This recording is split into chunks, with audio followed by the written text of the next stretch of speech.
खश खस जिन्ना कदर नहीं मेरा ते साहिब नूं वडियाइयां।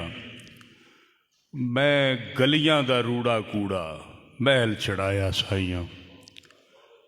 और जिन्ना जिन्ना सराफां अगे रुलदे लाल जवाहर पन्ने ते कच्चे मणके वेख साडे कद उन्हां दिल बन्ने। आप जैसे इस बड़ी महफिल में जहाँ प्रोफेसर साहिबान हों, अदीब हों, शायर हों, चौधरी कुदरत अली साहब हों, वहाँ मुझ जैसे बंदे की बात करना ऐसा ही है कि गालिब ने कहा था कि उनके होते हुए महफिल में जलाते हैं चिराग, और लोग क्या सादा हैं सूरज को दिखाते हैं चिराग। मुअज़्ज़ज़ अहबाब, मेरे पीछे ये मेरी तस्वीर जो लगी है, मेरा एक शागिर्द है 2003 से मेरे साथ है, Waqar Ahmed Kiyani, lady union council के एक बड़े सियासी घराने से इसका ताल्लुक है। ये इसने स्टाफ रूम में बैठे हुए मेरी ये फ़ोटो बनाई और मुझे शायद बशीर साहब ने कहा कि कोई अपनी तस्वीर दें उसकी।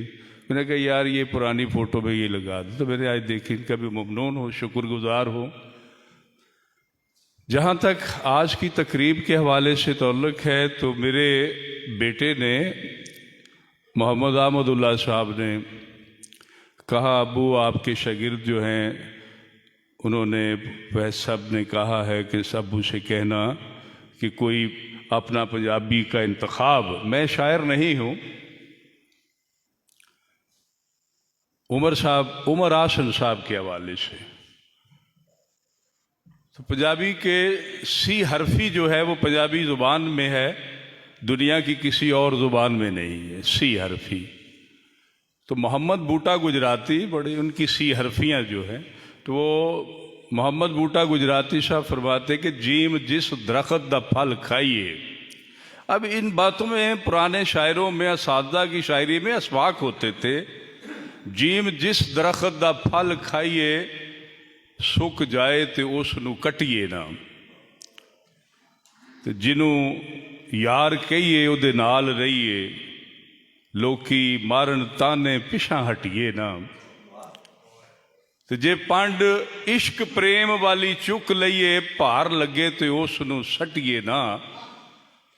मोहम्मद बूटिया जेकर यार दे नां दी मिले सूली, झूठा लै लवीए पासा वटिए ना। और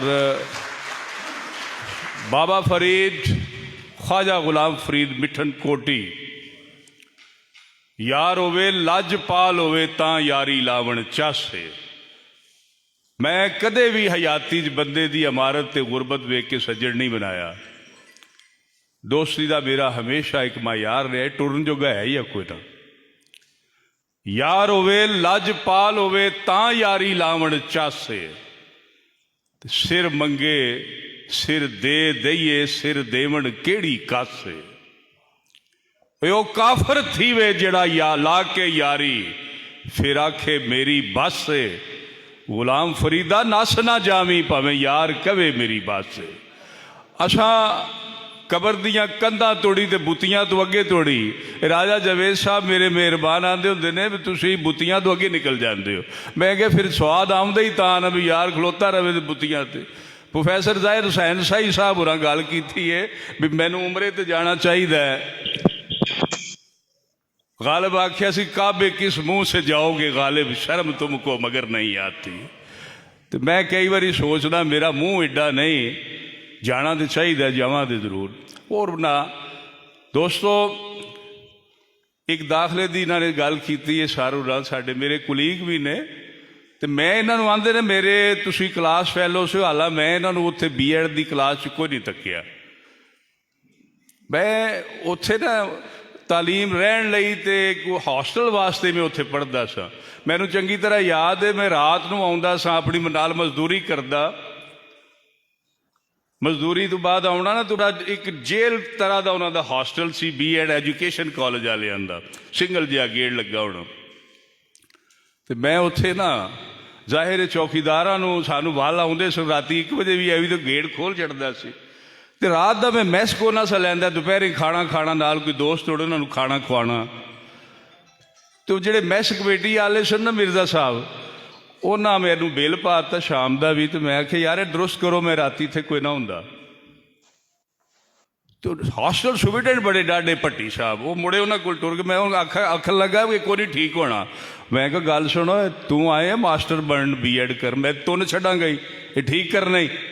उन्हें जाके ने शिकायत लाई, बई जी बड़ी बदतमीजी की। उन्हें मैनू तलब, उन्हें कहा क्यों नहीं राती खाना खादा? मैं क्या मैं इत्थे मैनू डॉक्टर ने ठाके है।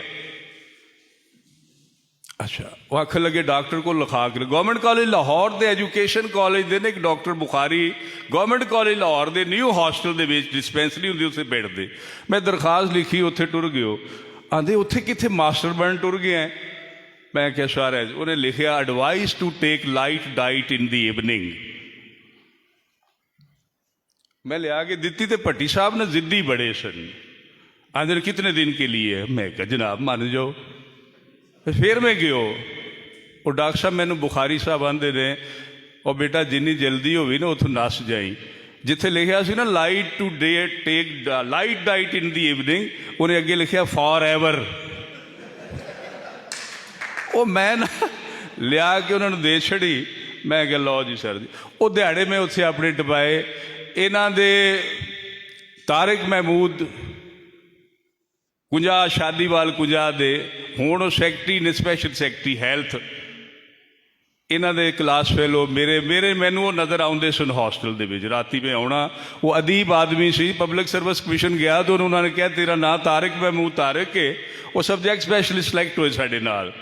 कोई शेर सुना, शेर उन्हें सुनाया तो जो सब्जैक्ट स्पैशलिस्ट ही आखन लगा ये वजन दे विच नहीं। उन्हें आख्या मैनू दावा है वजन नहीं, मैनू दावा है वजन। वो चेयरमैन ने बड़ा हसिया, उठुर के इन्हां दी गल याद रह गई। मैं गुजारिश ये पिया करदा, वेला गुजर जाता, वेले औखड़े सौखड़े लग जाते, गल्लां याद सजणा दियां रहिंदियां ने। मिर्जा साहब और महमूद साबरी साहब तशरीफ फरमा ने। मिर्जा निसार बेग साहब साडे डिस्ट्रिक्ट अकाउंट्स ऑफिसर, मेरे इलाके दे चिंगस वरीणे दे। जो जा भी काम में आज तोड़ी किसी का भी आख्या है, इन्हां दे दरबार तो इनकार नहीं होया। फोन किया, रिंग किया, इन्हां ने भरम रखिया है